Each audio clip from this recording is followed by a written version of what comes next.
Chaff. Coming up this week, these look bad, right? I can't even look at that blasphemous act, man. Like, get that off the screen. Really nice way to kind of show bloodbending, I guess, right? I guess that's going to play better than it reads. Dude, you get paid to beat up your students? That's the thing. What's up, aficionados? Welcome back to Draft Chaff. This is episode 235. I'm Ben, one of your hosts, and joining me, as per usual, on the line is the draft dad himself, Tyler. How you doing, dude? We are hanging in there, Ben. It has been way too long, though. I think you wiped a little dust off your mic a couple minutes ago. You said it's been that long. There's actually a little more to be wiped off still, but at the same time, I don't feel like we missed much. I don't think we missed anything, really, right? I think we had Edge of Eternities was the last set, and here we are for Avatar, right? Yeah, there was nothing really in between. Certainly no good limited gameplay. No, Although we just dust away the little webs, if you know what I mean. Get the Spiderwebs off, and we're right back. We're right back to it. Listener, I hope you can forgive us for taking a little hiatus. But honestly, we had no desire to play that godforsaken set. That was I played a little bit of it. That was some of the worst limited gameplay and draft experience ever. Yeah. And I think the limited community sort of responded to it. I mean, LR didn't cover it. Like, come on. If Marshall and Louise don't want to talk about it, then what hope do the rest of us have? So that said, there is plenty to talk about. Still, we're actually recording this on VV Ban Eve. So presumably it gets banned tomorrow morning. I don't know any other possible outcome from this, but rather than talk about standard and the arena power cube, which has been absolutely fantastic, there is a set on the horizon that actually does excite us, unlike 5 of the 7 that are slated for next year. Let's not talk about next year yet. Let's get through this one. And that is a Universes Beyond set that I think maybe it's striking a chord, because personally I did grow up watching Avatar. I still love Avatar. It's a fantastic show, but the cards are good. The cards are good. That just, it's amazing what a difference that makes. Yeah, before we started recording too, I said to Ben, I feel like Hasbro designed Spider-Man and Wizards of the Coast designed Avatar. There's love, there's, passion, there's connection to the cards, to the actual story, instead of just, this creature enters and gets +1/+1 because it's a spider. It's spiders. Maybe the most telling thing I could say about the Spider-Man set is that in the Draft Chaff Cube, spiders is an archetype, and not a single card from Spider-Man made it in. None of them really work well with other spiders. Also, a lot of the art and flavor and stuff, it's just not good. No. You could put any IP on those cards and nothing would change. Oh, they certainly tried with the Magic IP on those cards. Yeah. I cannot believe that they asked like Jesper Ensing, like famous Magic artists, to do these digital only, just ridiculous. Are we not embarrassed by this? All right. You know what? Maybe we should rant about Spider-Man in another episode. We are here to talk about something more uplifting, but before we do, a couple introductory reminders. You can hop in our Discord to chat all things Magic. In fact, there's been a lot of good chatter in there about the Arena Powered Cube. We've been doing some nice little, what's the picks, deck techs. I've been posting some trophies. I posted a really disgusting trophy today with blue-red artifacts. I think I tapped a Tolarian Academy for 15 mana earlier today, and then used Candelabra to untap it and tap it again for 15 more. And then I dumped all of that into Retrofitter Foundry, which lets you spit out 1/1s that become 1/1s that become 4/4s. And then I just popped off, and then my opponent sadly conceded as I used 5 mana to cast a Time Walk to go and then untap with it. They did not like me having fun. So for all things limited, including Powered Cube and all things Avatar, hop in the Discord. We'd be happy to see you there, and we're excited to see your pre-release pools for the set. You can follow us over on Twitter and Blue Sky and anywhere else. I don't know. Blue Sky, I've been off it recently, to be honest. It's getting awfully millennial coded, and millennials will be the death of culture if there's anything we've learned about it. Here's a picture of my doggo. Epic bacon. Look, Twitter, yeah, it's run by Nazis, but like, there's still moments on there that are like all timers. Plus, I mean, when it happens, we're all gonna want to be on there. So I'll let the listener decide what that means. It probably means something different for everyone. And if you are interested in supporting the nonsense that we pull here, we have a Patreon. You can support us over there. There's some cool behind the scenes perks. You can see us do our pre-show, our show notes, our unedited version of the show, which includes all the swears that I cut out in case my students try to find this and blackmail me with it. If you're listening to this right now, student, go do your homework. I promise you have some. I assigned it. I know you have it. Get out of here. Well, a couple know you know how to play Magic, but otherwise, get out of here. If you're interested in supporting us on Patreon, I did pause it for a little while we were on a bit of our hiatus. The money from Patreon just helps go towards the hosting platforms for recording and all that sort of thing. We're not making a killing off this. This is a labor of love. So we appreciate you, dear patrons, for your support, especially those that have been supporting us for a very long time. You're the best. Thanks.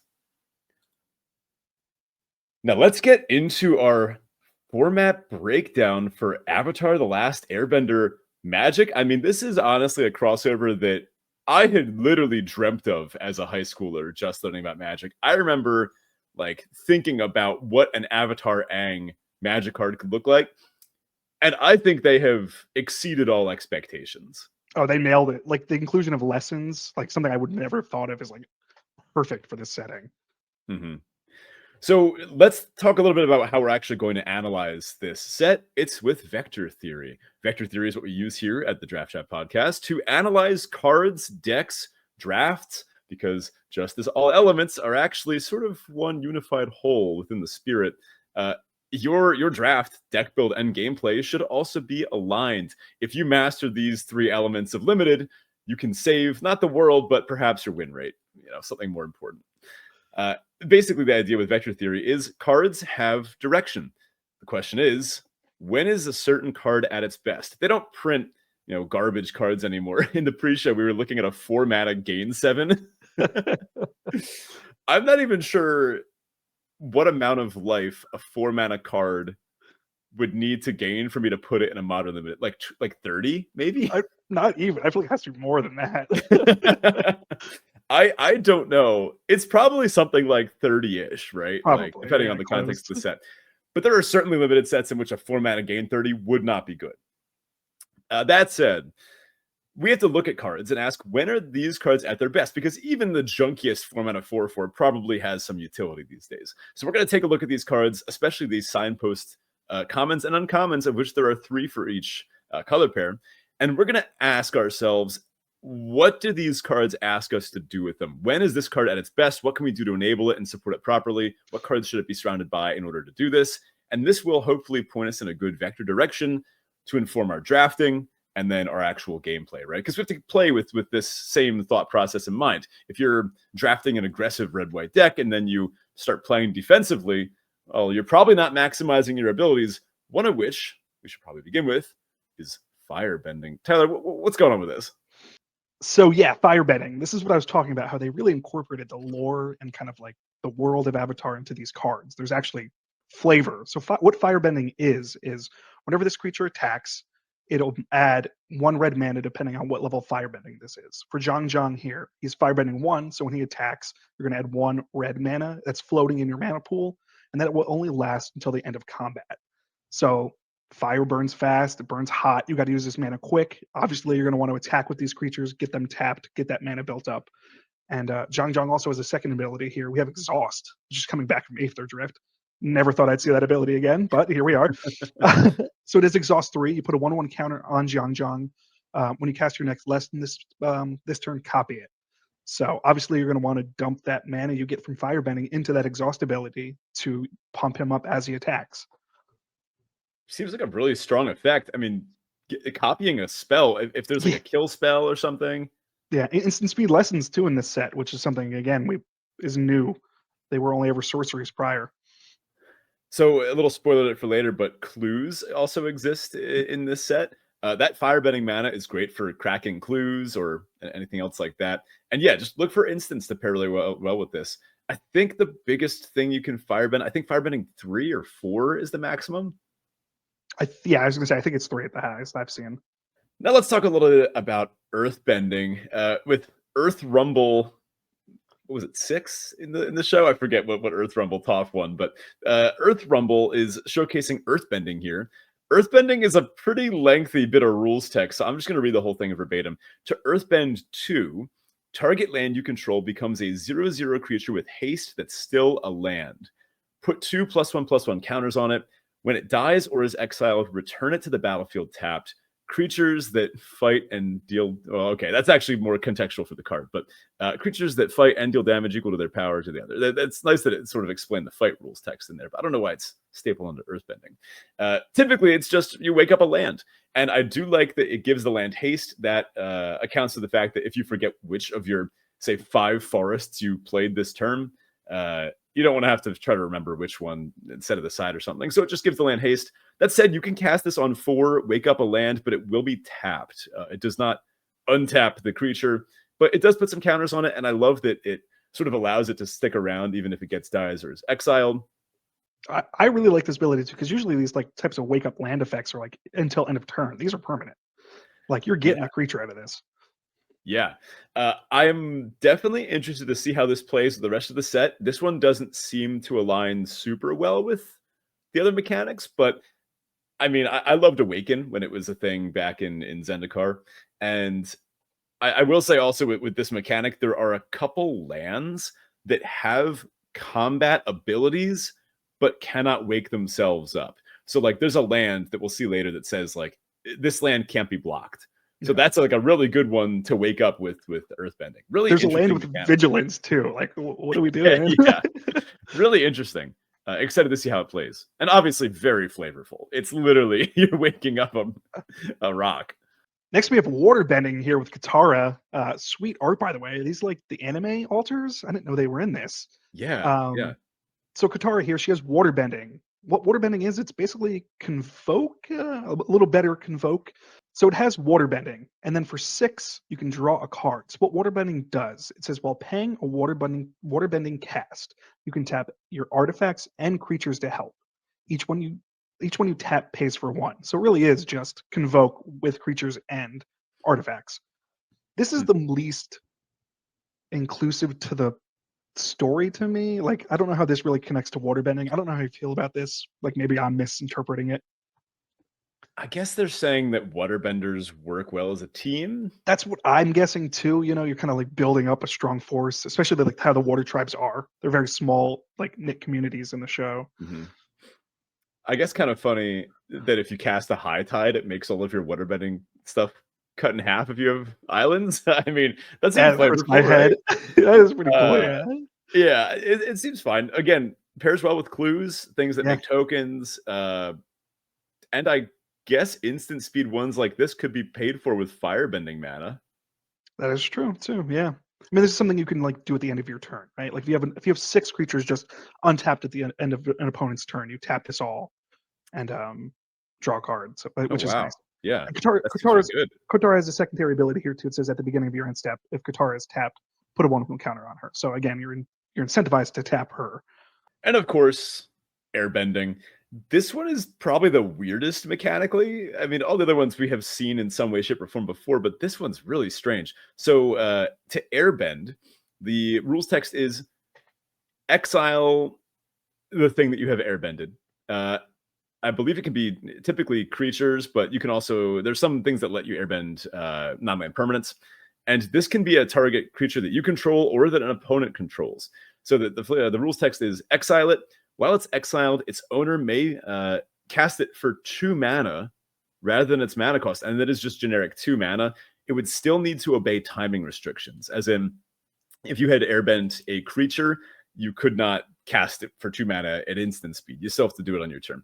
So this is a really weird mechanic. It is sort of like a flexible bounce effect. But then, I mean, if you bounce a 5/5, they would get to replay it for just the 2 mana. But if you manage to bounce something of yours with a good ETB that cost 5, you would get to replay it for only 2. So it's kind of an aggressive mechanic if you are planning on just getting all their stuff out of the way. For example, this card, Airbender's Reversal, allows you to destroy target attacking creature or airbend target creature you control. So this one sort of takes out an attacker, or you could block with one of your creatures, then flicker it, or just, I guess, I don't know. There are a lot of weird applications to airbending. Not really sure how this one's going to play. Me neither. No, this is definitely, I agree with what you were saying, like the most unique kind of like, how are they going to make airbending work? And I'm like, I guess this is the best way they can do it, kind of these like bounce effects. And this card especially shows like the effectiveness of defense and attack as an airbender, especially in the show, you know, how Aang utilizes that like to his advantage. So I'm curious to see how it goes. You know, you're obviously going to get your ETB effects again if you bounce something to hand.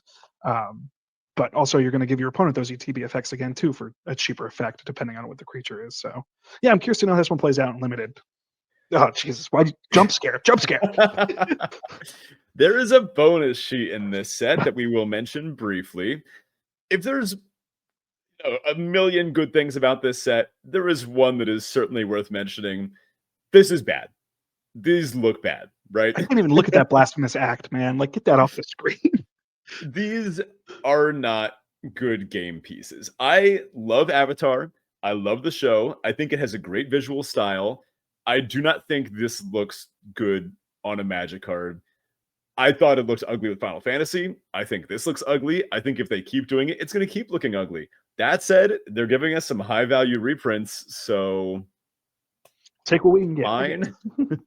And nobody's going to want to buy these either, so they'll be cheap. I mean, that's true. Hopefully it'll drive the price down for all of them. But, like, why did they print a Dockside Extortionist? Isn't that card banned? Well, that's what there's been speculation that's coming back, so who knows? Oh, we'll see tomorrow, I guess. All right. The first vector we would like to discuss here is blue-white, which I have deemed air it out.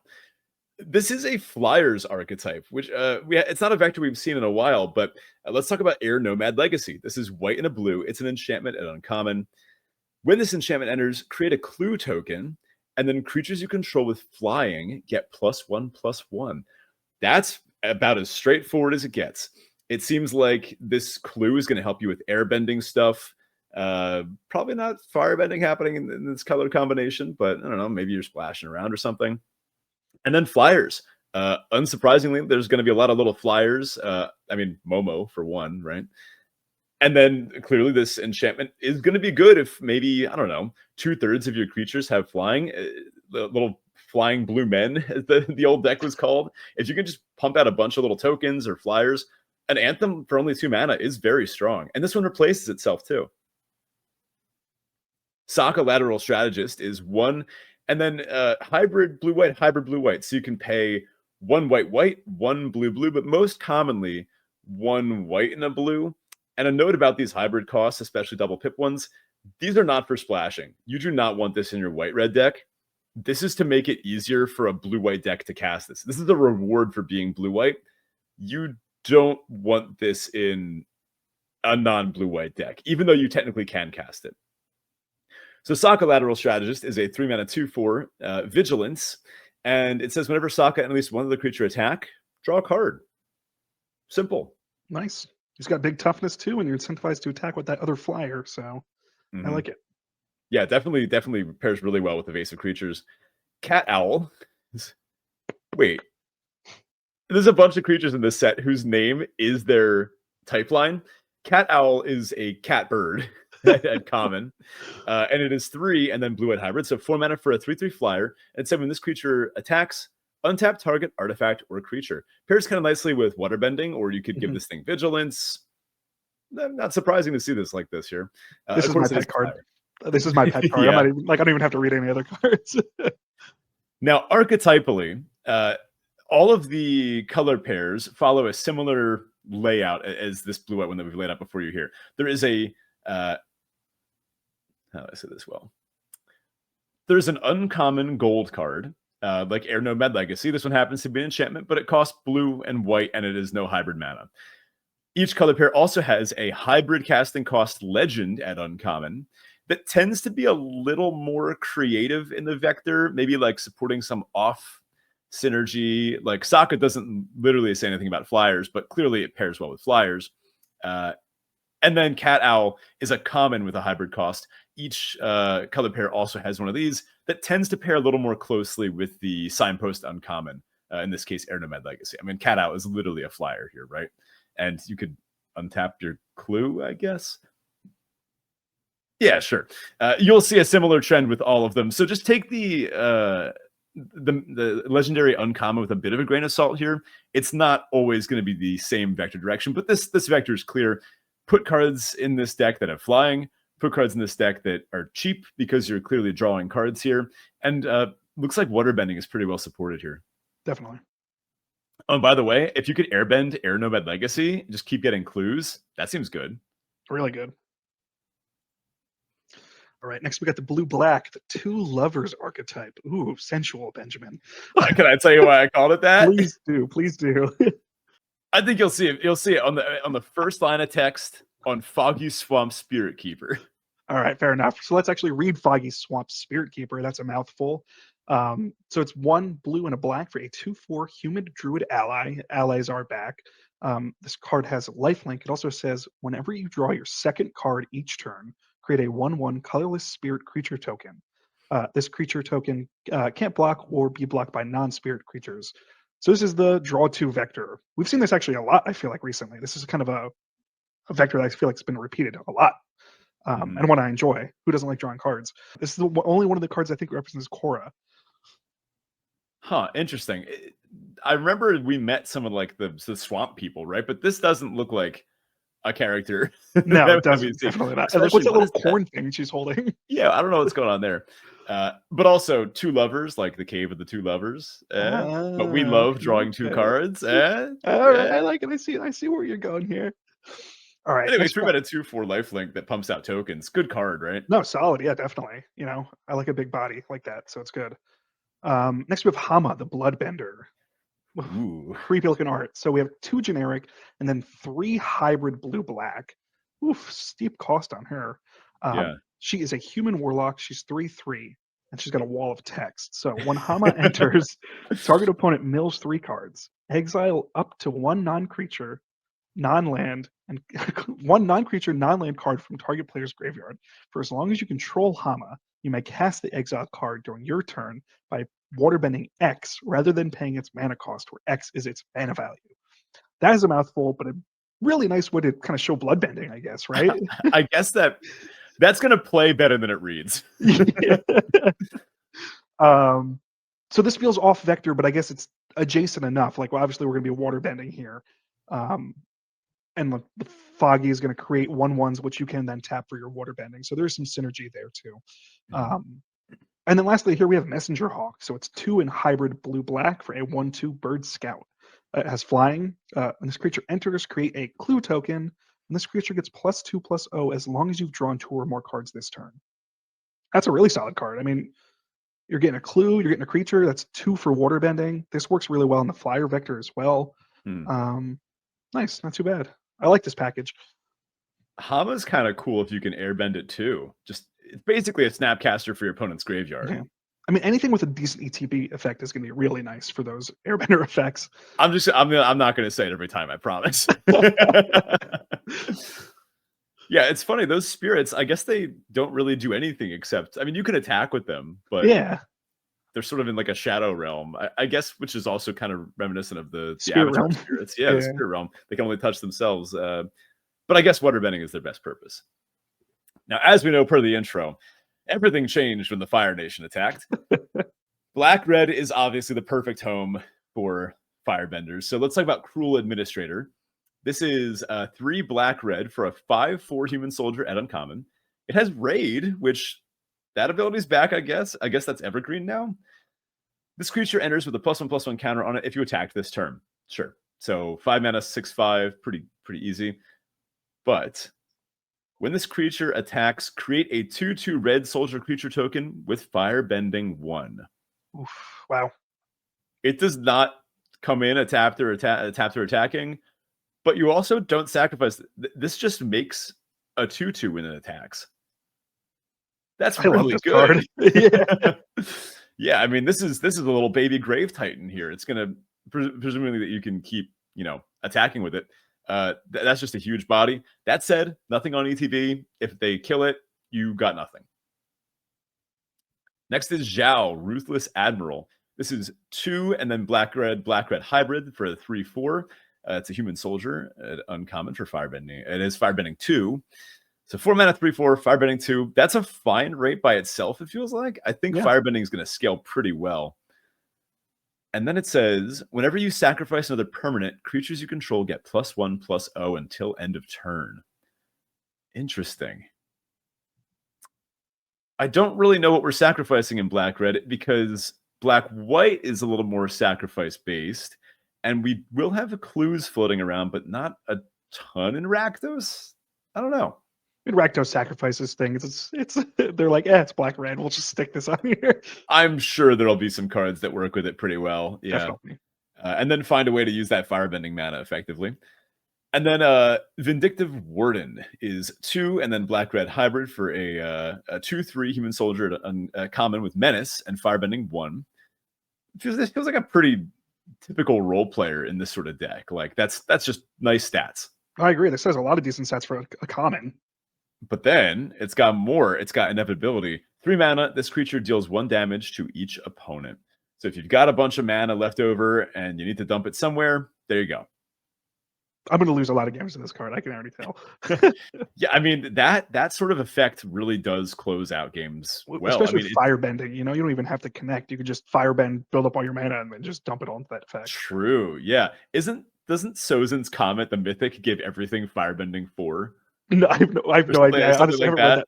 That's hilarious. Yeah, so you cast that, you attack with your whole board of tokens that you've been building off the Cruel Administrator, and then you dump like 10 or 15 mana into that ability and just ping them to death. Gross. Seems good. All right, next we have Earth Rumble 4. Oh. This is our red-green archetype here. So we'll start with Bitter Work. It is 1 red and a green for an enchantment. Whenever you attack a player with 1 or more creatures with power 4 or greater, draw a card. So this is our power 4 or greater vector. Again, this is another vector I feel like we've been kind of seeing a lot. Power 4 is I like it. It's good. So this also has Exhaust 4. So when you pay that Exhaust 4, you Earthbend 4. Activate only during your turn. And as we know what Earthbending does, it turns one of your creatures or one of your lands into a creature, and you're going to put 4 1/1 counters in this example on that land. That's pretty solid. So that then activates the effect. So you're going to draw a card whenever that thing attacks. Seems good. Nice. Seems good. Yeah. Oh, and we have our first Uncle Iroh of the set. I don't even want to read him. I just want to stare at him here. I have a very firm belief that he is the best fictional character of all time. Oh, 100%. I don't even know who comes close. Yeah. Finn, maybe.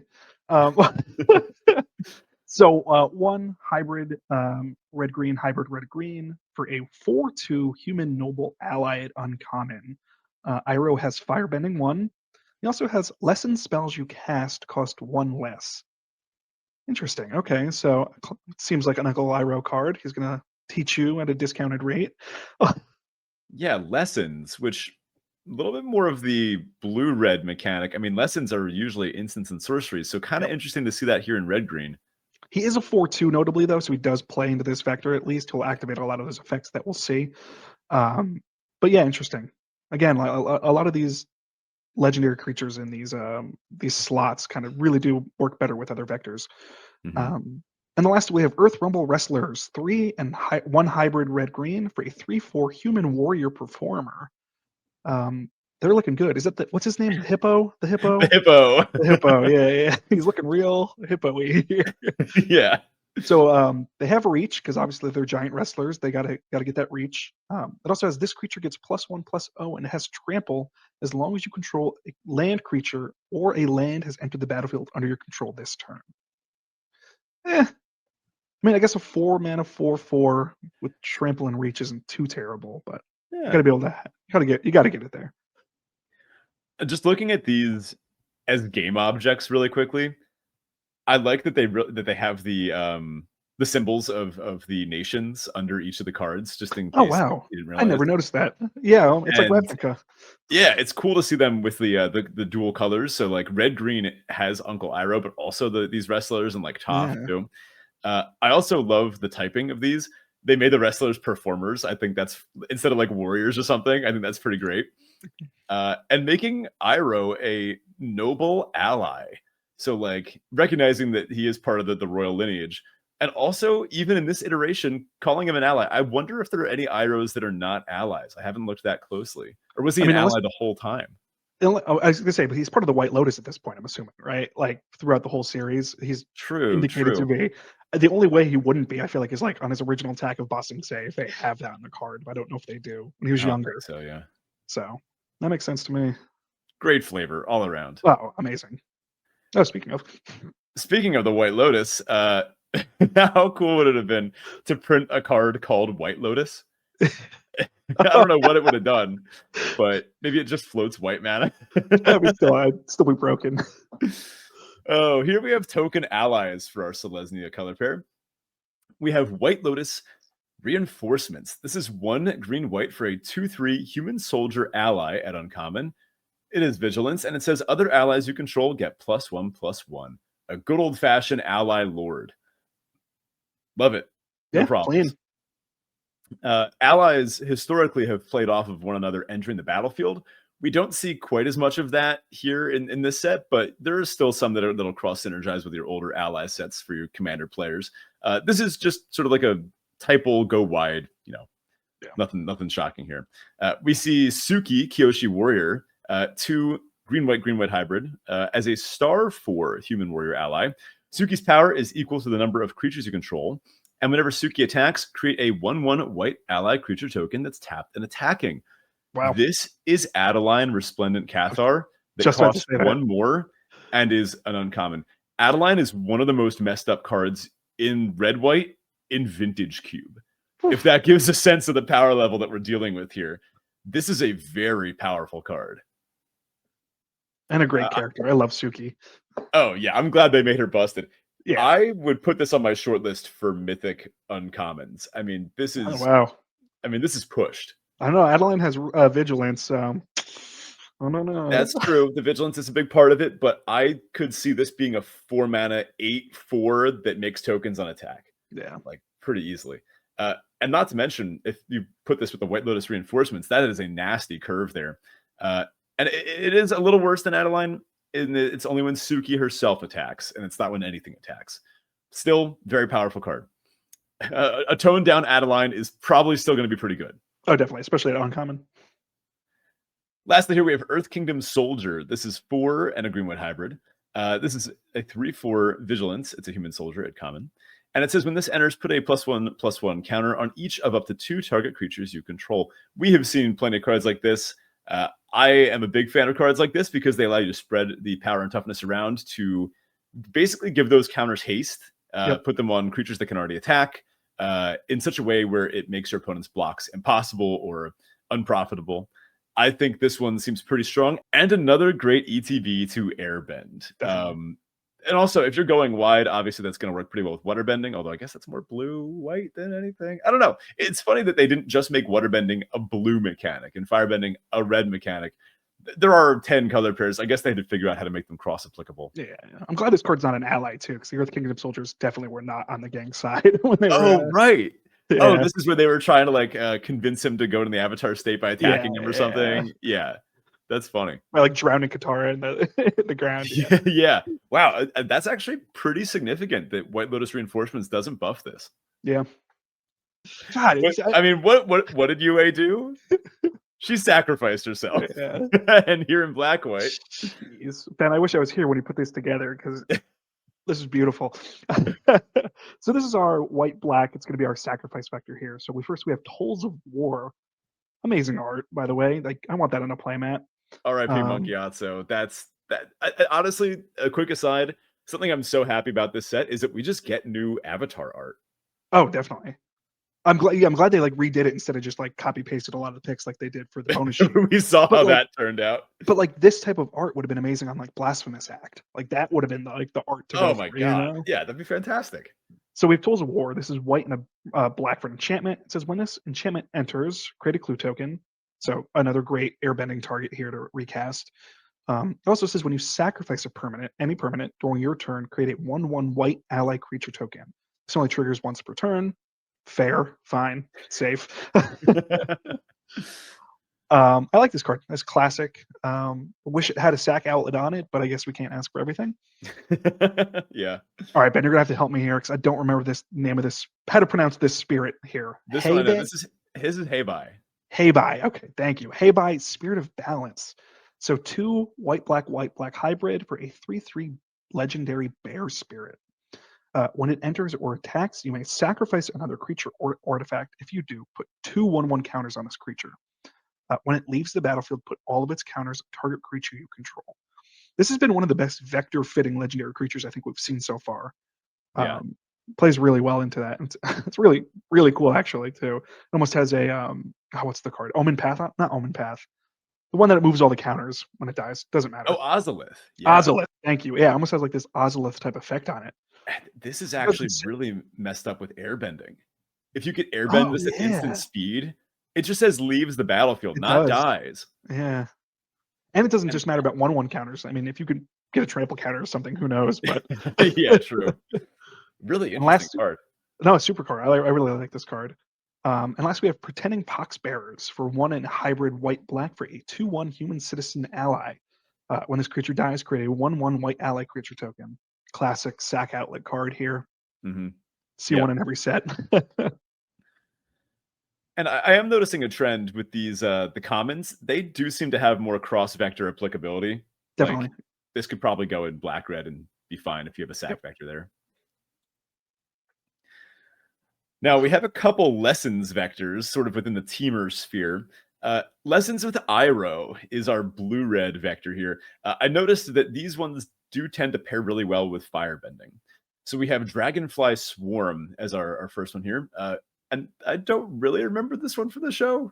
Was this like, that's Bossing Say in the background there, right? I don't remember. A lot of these hybrid creatures, I don't remember all of the incidences when they appeared. Yeah, maybe they're from the zoo or something. I don't know. This is 1 blue-red for a star 3 dragon insect at uncommon. It has flying in word 1.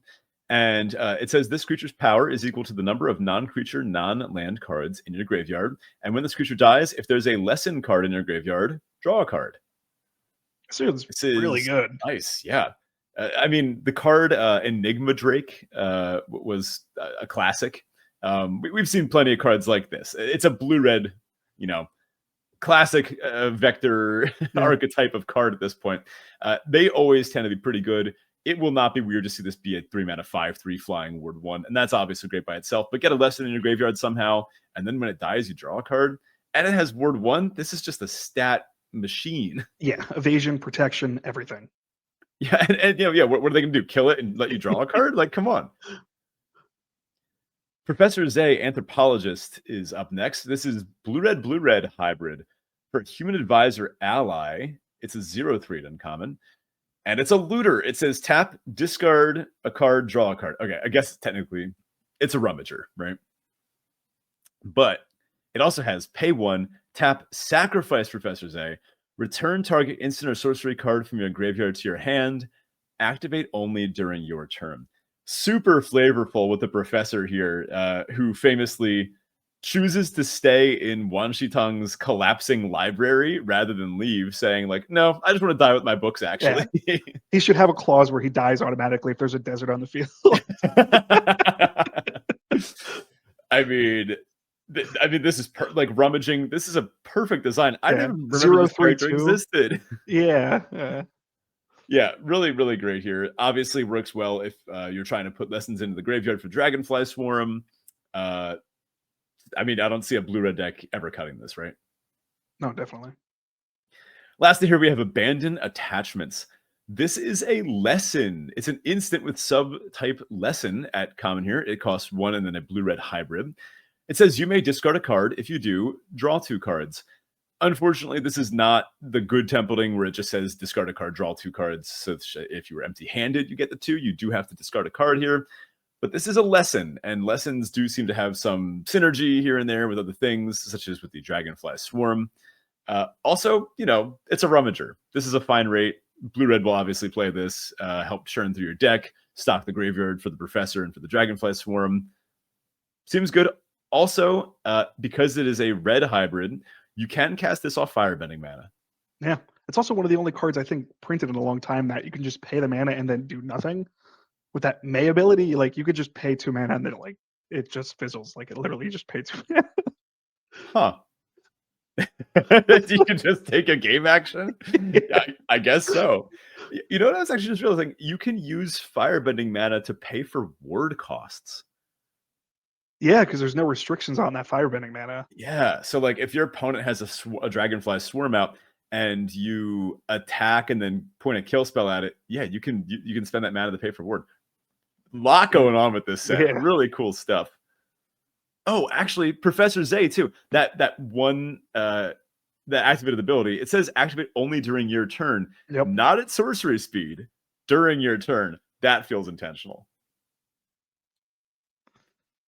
Oh, the Dali. So this is our black-green vector. So we have Dali agents for 3 black and a green for a 3/4 human soldier at a common. So when the Dali agent enters, you're going to Earthbend 1 and then Earthbend 1. So you're going to create 2 creatures. As long as you have the lands, you should with 5 mana creature. And it says whenever this creature attacks, each opponent loses X life and you gain X life, where X is the number of creatures you control with 1/1 counters on them. Those Earthbended lands have 1/1 counters on them, so that's Wow. beautiful. I love the Dali too. Like I think they're one of my favorite things of Avatar. There's something so cryptic about them. Yeah, like just what a great show. All that aside, really interesting card here. A little like Gray Merchant, a little Siege Rhino effect going on here. A Like, lot going on here. I mean, you're getting 3 creatures on the field, yeah, true. And the great thing about the Earthbended creatures, you can shop with them and they just go back to being Yep. lands. Yep. Isn't that the horse from BoJack Horseman? So Longfang, leader of the Dali here, is a 1 black-green hybrid for a 2/3 human advisor, a legendary creature. Whenever another creature you control or land you control is put in the graveyard from the battlefield, put a 1/1 counter on target creature you control. That's a mouthful, but a decent effect. I really like that effect, actually. That works really well with the Dali agents, which I guess makes sense. And then last we have Earth Village Ruffians. This is 2 in hybrid, black-green for a 3/1 human soldier rogue. For whenever this creature dies, Earthbend 2. Oh wow, that's an interesting effect too. I really like Earthbend. There's something really, I don't know. There's something unique about it. There's a lot of like weird combo-y layers to this. Yes. Long Fang. So what would happen if you had an Earth Village Ruffians on the field, a Long Fang on the field, and the Earth Village Ruffians dies? So you get the trigger to Earthbend 2. Which you put on the Long stack. Well, you and put Long Fangs on the stack first, Fang. then Earthbend 2. If you want to put that 1/1 counter on. Does Earthbending target? So you'd have to, yes, you have to choose at the moment that it goes in the stack. But you could choose the same land. Yeah, so Earthbending does actually stack, which is kind of cool. You can just stack them all up on one land, but then, all eggs in one basket, you risk losing it. But then you put the counter on target.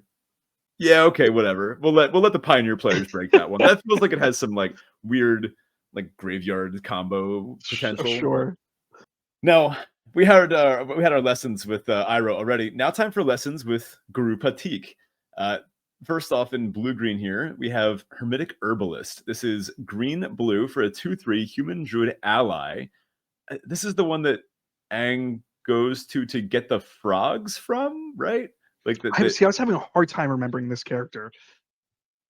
I think this is maybe season 2 when they're adventuring and like, yeah, Sokka and Katara are like sick, and he has to go and get the frogs. Oh, is this the episode with the blue spirit when he gets like captured briefly too?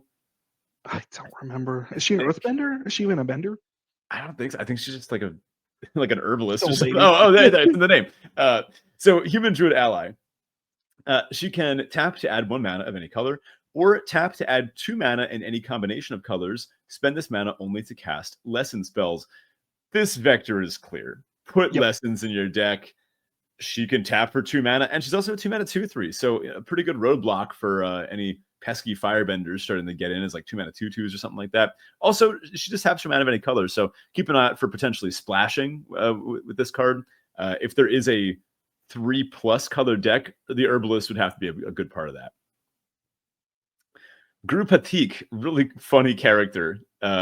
2 blue-green hybrid for a 2/4. human monk ally. It reads, when Guru Patik enters, look at the top 5 cards of your library. You may reveal a lesson, saga, or shrine card from among them and put it into your hand. Put the rest on the bottom of your library in a random order. And it says, whenever you cast a lesson, saga, or shrine spell, put a +1/+1 counter on another target creature you control. That's just good value all around. Spreading that wisdom. Yeah. Feels like it's going to be pretty hard to whiff on that. There are some mythic and rare sagas in this set, so if you could hit one of those off the Guru, that would be pretty great. And then you do kind of want to have some other creatures in play. I am seeing a bit of a butts theme here in blue-green. Seems like you should be able to build up a nice board and put those counters around, make sure the Firebenders don't break through your lines. And then here we have Platypus Bear, which, oh, we did it. We have a name that's Typeline. The name is Typeline. Platypus Bear is 1 and a blue-green hybrid for a 2/3 Platypus Bear at common. It has Defender, and it says when this creature enters, mill 2 cards, and as long as there is a lesson card in your graveyard, this creature can attack as though it didn't have Defender. Typically, we see these as 3/3s, so a 2/3 is a little disappointing, but 2 mana 2/3 Defender is going to be a nice roadblock either way. And I guess this puts a lesson into your graveyard. You would rather cast those, so maybe look for ways to get, instants and sorceries back. Maybe like a Teamer.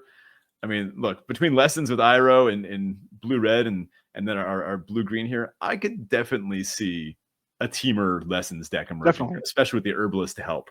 And Iroh, too, we have it in red-green as well, which makes your lessons cost 1 less. So there's definitely that Teamer kind of push. That's true. I believe there's a mythic in the set, a Teamer Iroh, that gives all of your lessons flashback. Oof. I could see that being a massive payoff for this deck. Next, we have the Boros Allied Invasion here. I love Boros so much. So we have Sun Warriors. For 2 red and a white, we have a 3/5 human warrior ally. Firebending X, where X is the number of creatures you control. Whoa. That's a lot of mana. That's something. Especially if you pour this with like Suki and you're just pumping out 1/1s. Oh my god. It also has 5, and then create a 1/1 white ally creature token. So if you're firebending 5, you're getting a free creature off of that every turn if you want to dump that mana into this. I love that. That's awesome. Cool. And then the worst character, Jet Freedom Fighter for 2 hybrid red white. So 5 mana total for a 3/1 human Rabbi ally. When Jet enters, he deals damage equal to the number of creatures you control the target creature an opponent controls. When it dies, he dies off screen, so we never know if he actually dies. When he dies, put a 1/1 counter on each of up to 2 target creatures. That first effect's pretty good. The second effect is interesting. I don't know how I feel about that. For 5 mana for a 3/1. Yeah, so 5 out of 3/1 Flame Tongue Kavu, right? Because yeah. I guess we could say at 5 mana, if you're playing red-white and you don't have any other creatures on the board, you're not winning that game. No. This is probably one of the better airbending targets I've seen, though. To get that effect repeated for 2 is nice. It's only when Jet dies you get that a second effect, which again I feel like he died off screen. It could have been ambiguous when it said it'll be. So it is canonical. Yeah. I mean, this is an auto magic card. It says Jet dies. So.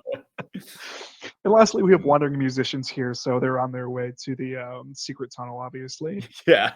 For 3 and a hybrid red-white for a 2/5 human bard ally. Whenever this creature attacks, creatures you control get +1/+0 until end of turn. So this is your go wide vector of the set, essentially. That last card doesn't seem very good. No. Right? It feels weird. I like that they made it a 2/5 at least. So you're attacking, you're not too worried about losing it, but yeah, I don't know. For 4 mana, at least give it Vigilance or something. And it buffs itself, right? So it attacks the 3/5. I don't know. I'm not sold on that one. I don't think those guys should be 2/5s. They're barely 1/1s. That's true. They don't seem very threatening. No. Now, there are some miscellaneous vectors to discuss. We already sort of mentioned the Teamer Spellsy Lessons deck that we saw emerging. There's actually a really interesting cycle. There is a monocolored support at uncommon in each of the colors. I'm not going to read all these, but each of these uncommons cares about the number of basic lands of that type that you control. So I'll read Gather the White Lotus here. For 4 and a white, sorcery, uncommon, it says create a 1/1 white ally creature token for each planes you control, scry 2. That, if you're in mono white, that could be 5 mana, make 6 guys. Yeah. That's really good. If you're playing a split like blue white deck, I don't think you'd ever put this in your deck though. Like 5 mana, make 3 guys, that's not a good rate at all, right? No. So There's a lot. interesting. There's a lot of hybrid cards too in here, so you really can play these monocolored decks potentially, depending on what you open. That's true. I guess that's the caveat of these. We haven't really seen a deck with a sort of ability like that since, I want to say, Eldraine, where they had hybrid cards as well, and you could also pull that off. Could be interesting. Definitely some achievements to be earned here for trophying with monocolored decks. I think Waterbending Scroll may be the most broken one, so I'll read that one real quick. It's 1 of the blue for an artifact at uncommon. It says pay 6, tap, draw a card. This ability costs 1 less to activate for each island you control. If you have 6 islands, this is just tap, draw a card, and that is obviously busted. For 2 mana, beautiful. And there's one of those in each color. They all do something that their color actively wants to do. Red, I should go in order. The black one, it pings something based on the number of swamps, and then you gain a bunch of life. The red one, you exile cards on top of your library. The green one animates a land, earthbends X. Seems good in all of them. And then if we're doing monocolored decks, I don't know how likely it is that we're also doing 5-color shrines. But dude, there are shrines in this set, and as we know, shrines proc off the number of shrines you control. This one happens to be ETB this time around. So these shrines care about when they enter, and then it checks the number of shrines you control. I don't know if this is good. Almost certainly it won't be a winning strategy, but there are a couple of them. The blue one draws cards. The white one puts counters. And then there's some support in the set. White Lotus Hideout allows you to tap for mana of any color to spend on shrines. And Aang's Journey allows you, if kicked, to search not just for a basic land, but for a shrine card instead. So there is something in here. There's something in here. We'll make it work. Yeah. Someone's going to do it. And I hope it's us. Quickly going to blaze through some top common predictions here. As for what has become the new normal, 2 big ones that represent my most confident picks, at least. And then a smaller one for a card that I'm not as confident in, but I think would be kind of cool if it's good. Kyoshi Warriors is a 4 mana 3/3 ETB, make a 1/1. That sort of card's always good. Mm-hmm. Path to Redemption is our pacifism of the set. It's 1 of the white, enchant creature. Enchanted creature can attack or block. And then you can pay 5, sack this aura, exile the enchanted creature, create a 1/1 white ally creature token, activate only during your turn. God, look at that art. So sick, right? Ugh, amazing. A pacifism with upside. I don't know what more you could ask. And then this one, I don't know what's going on here, but Airbending Lesson. This is 2 and a white. It is an instant. It's a lesson. And it says airbend target non-land permanent, draw a card. So hear me out. This reminds me of a blue spell called Repulse. That's 2 and a blue, instant, return target creature to its owner's hand, draw a card. Repulse is a famously great card, even in Modern Limited. A blue tempo-y deck is basically never cutting that. Would red-white, an aggressive red-white deck, be interested in that effect? I want to say yes. It's so tough because with airbending, you're not like resetting the CMC of the card. Like they're getting a cheaper recast. But I mean, obviously, if you're going to want to swing with a big army, you're like, these bounce effects are going to be great. But that's so interesting. Like bounce their 4/4 lifelinker or something, and then I mean, in that scenario, chunk, yeah.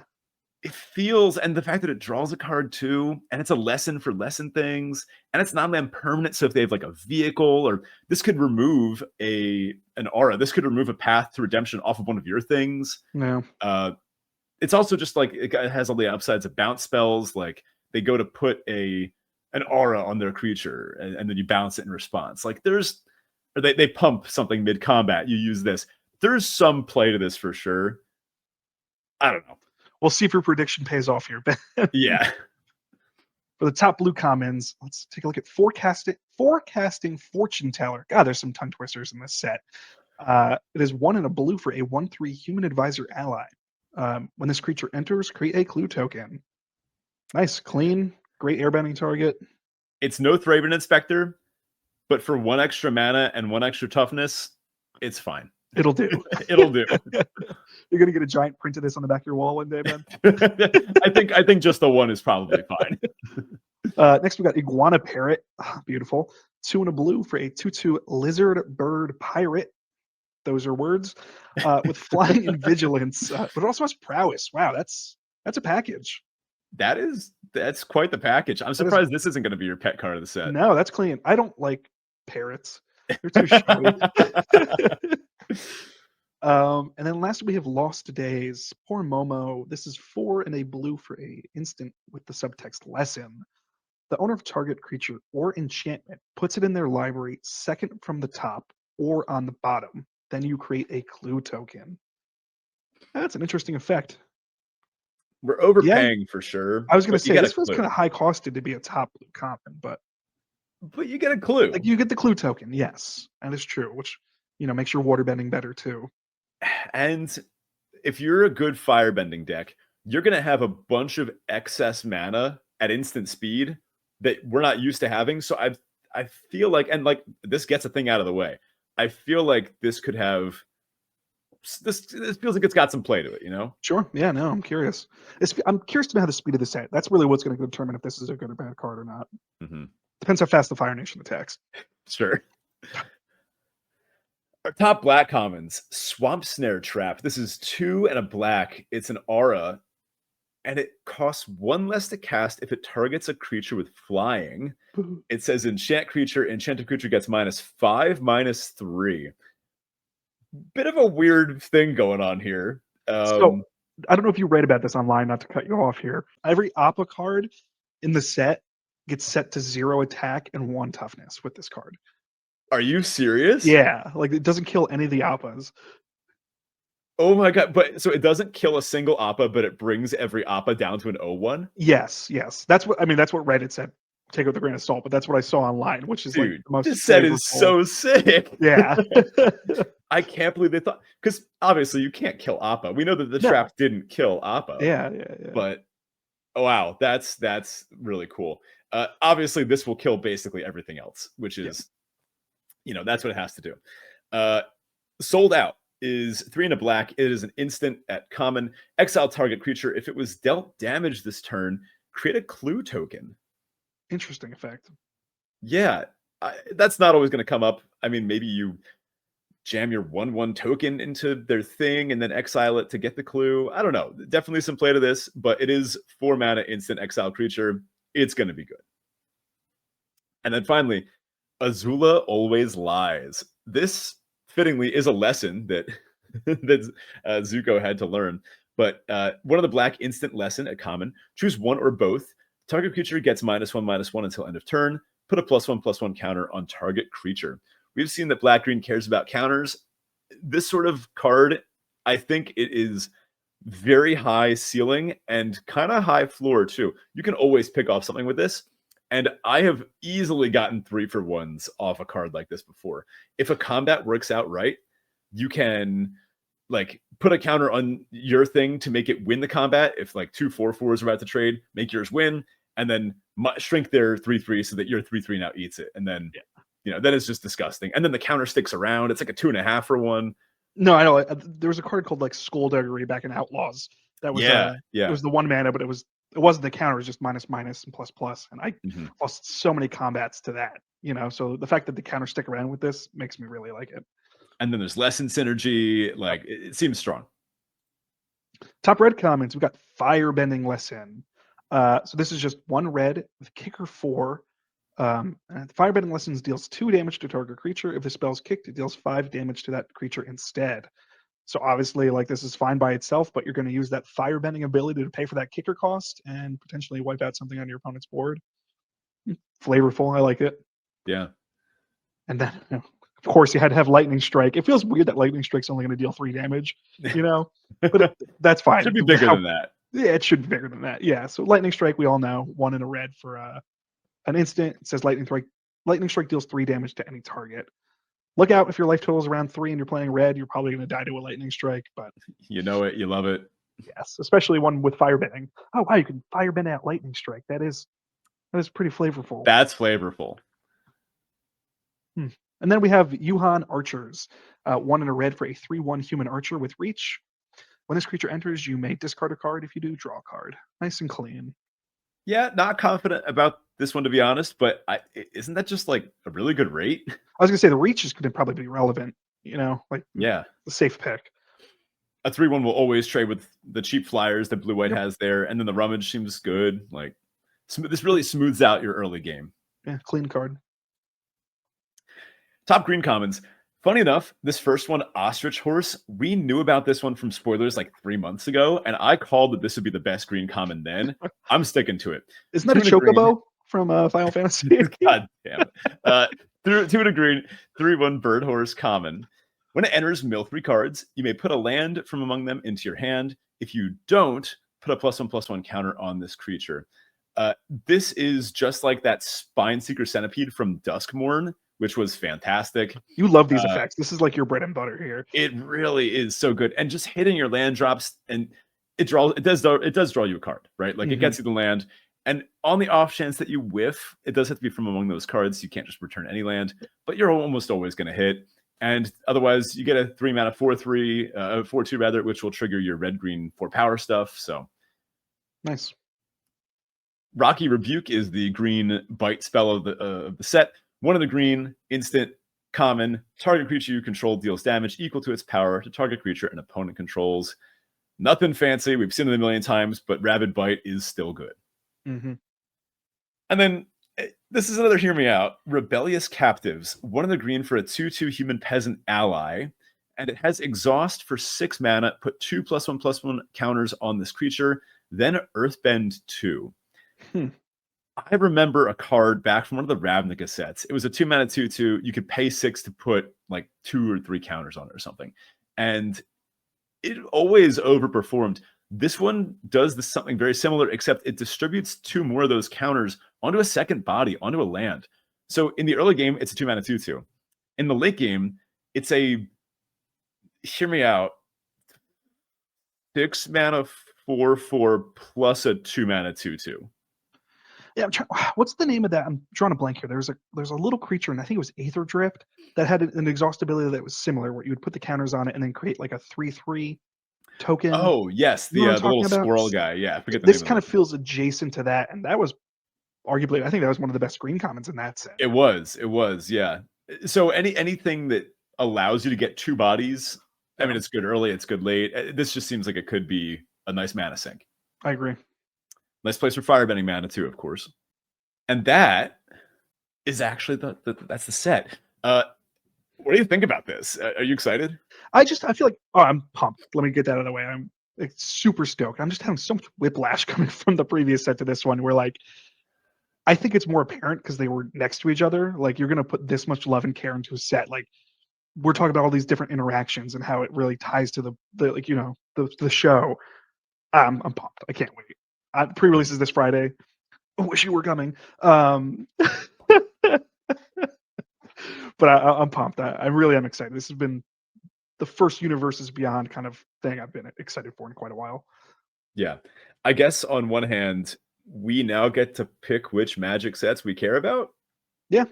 That's what people that's what people say online, right? Magic players hate Universes Beyond until it's an IP they love. And yeah, I'll admit they got us good with that one. Yeah. But also I think there's something pretty clear about the quality of the set. We all recognize that Spider-Man was garbage. And it looks like the TNMT set that's coming out next year might be cut from the same cloth as the Spider-Man one. But the Hobbit one isn't supposed to be. This one is. It's looking great. I mean, we'll see how it plays, but it at least looks like a playable limited set, unlike Spider-Man, which we knew ever since that pick 2 draft nonsense, which, by the way, I've come around to strongly disliking. Yeah. I don't think it's very good at all. Whatever. Let's get into our Teferian Tibble, where we will share a rose and a thorn from this past week. I can go first because actually it's a response to what you just said. My Tibble is that I can't actually make pre-release, which I am so mad about. There's a small chance I might be able to make one of the Saturday ones. Oh, all right.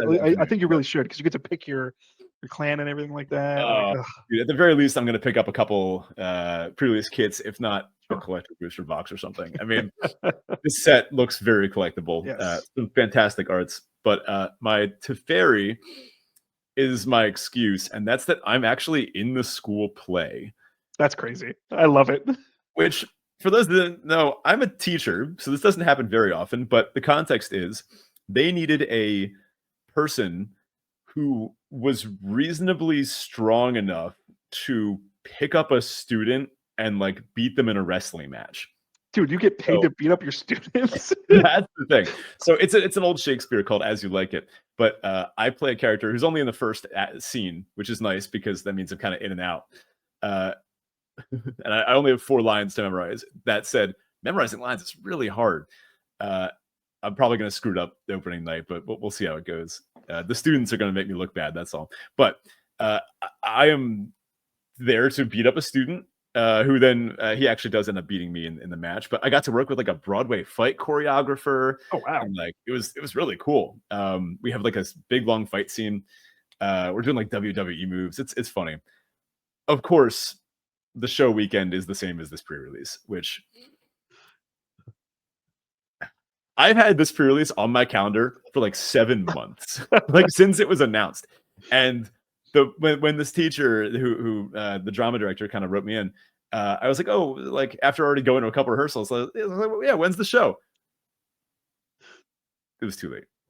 I got you a little White Lotus coin. I was gonna slide it across the table. I'm so mad, dude. I say we do an at-home pre-release. Oh, I think 100%. Mia's stoked to play this set too. Oh, I would love to. All right, well, we'll definitely do that. How about you, Teferi and Tibble? What's going on? I know. I was like, I forgot we do Teferi and Tibble. I'm like, what did I even do this week? I guess the Teferi here is like, I'm just happy we're back. You know, I've been dying to talk Magic. You know, it's great to see you and catch up, and you know, share with the audience how excited we are for Avatar and how disappointed we are with Spider-Man. But it's good. It's good to be in front of the camera. It's good to talk about Magic again. I'm excited for pre-release this weekend. The Pump, actually. I'm going on the Friday event. And then Tybalt, I guess it's just timing, man. Having you know, no time to actually record. You know, hopefully now we're on a consistent schedule again, but time, man, it's our enemy right now, at least for me. Yeah. Did I mention I'm moving in a couple of weeks? I moved not too long ago, like 2 months ago. Top 10 worst experiences you go through. Sorry. It's never easy. Nothing ever makes it easier. It costs $1 billion sometimes. Like, so hopefully that doesn't disrupt our schedule. But yes, listener, we are excited to be back. And honestly, now that we're playing a set that we're actually happy about, I don't think it'll be too hard for us to be consistent. Thank you for listening, and do be sure to hop in the Discord and chat with us about all things Avatar. Are you excited to be, I mean, back with a set that maybe you enjoy more than Spider-Man? I don't know. I like Spider-Man. Like, me too. Conception IP.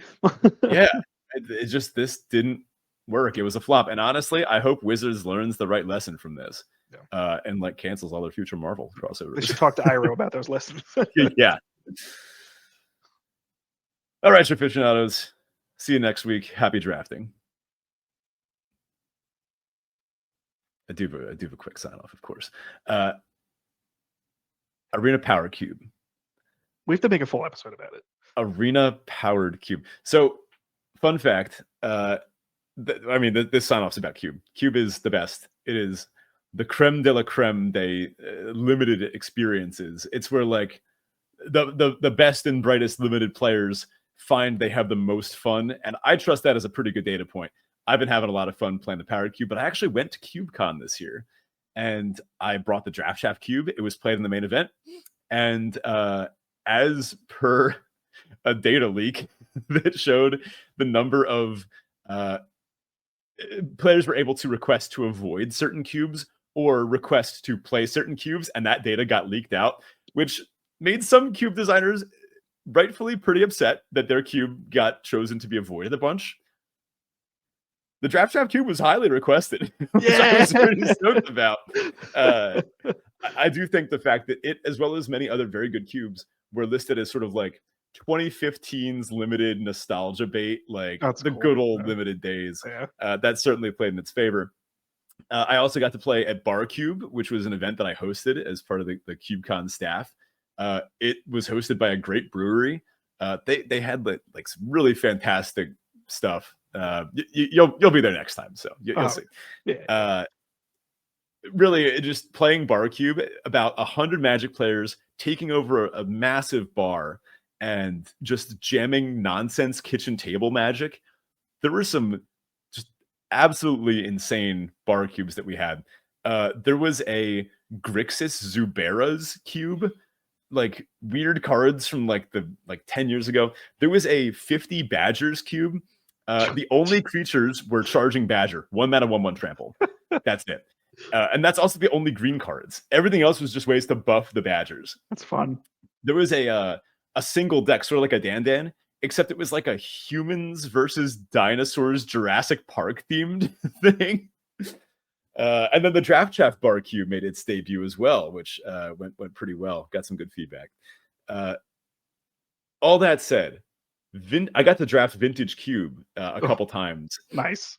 My highlight, I didn't do very well, admittedly. My highlight was I got to turn 1 reanimate an Atraxa. I got to thought seize her out of my hand into my graveyard and then reanimate her back onto the battlefield using black mana from a Mox. That's gross. It was fantastic. My opponent had a mountain in play. It was like, what are they going to do about this? Yeah. It was disgusting.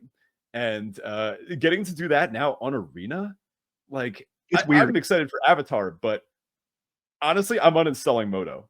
That's the only reason I had it, to play Vintage Cube. I feel like Moto's going to see a lot of fall off here, because like seeing a Black Lotus like on Arena is like bewildering to see. I always said they should do this. They had the Power 9 coded in ever since the Oracle of the Alpha. Yeah, Alpha.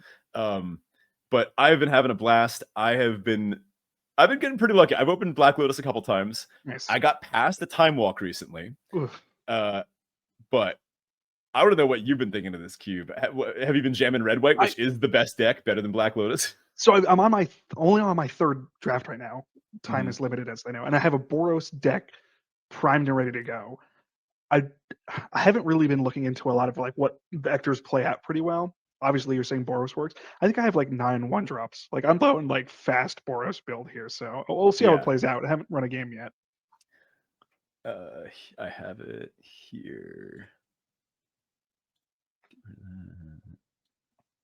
I'll edit this properly. And it's after the show. Yeah, that's true. I don't need to. So the data from 17 lands, I mean, we have long wondered what is actually the best thing to do in Vintage Cube. This is all best of 1 data, and this is what everyone's been talking about. The fact that... Oh, is this just all Modern Horizons 3 cards? Yeah, unsurprisingly it is. But look at this card right here. Oh, yeah, Sanguine Evangelist. A rather unassuming rare from Ixalan. Look at that win rate real quick. Jeez. You can read it. 63%. Let me come on over here. Look at the Black Lotus win rate real quick. 63%. So mono white. I mean, look. Oh, speak of the devil, there's Adeline just beneath Lotus at 61%. Wow. And blue and black and green, utterly unrepresented here. Yeah, seriously. Besides Time Walk and Ancestral Call. Yeah. So I mean, and look, Time Walk, 63%. Sanguine Evangelist, 63%. That's bizarre. There's something feels wrong with that. But this is best of 3, and I haven't actually gone and checked. I am pretty curious. If we swap the trad draft, we do see it change a little bit here. Now Johnny's at the 68%. I mean, and Sanguine Evangelist actually, wow, it's even better.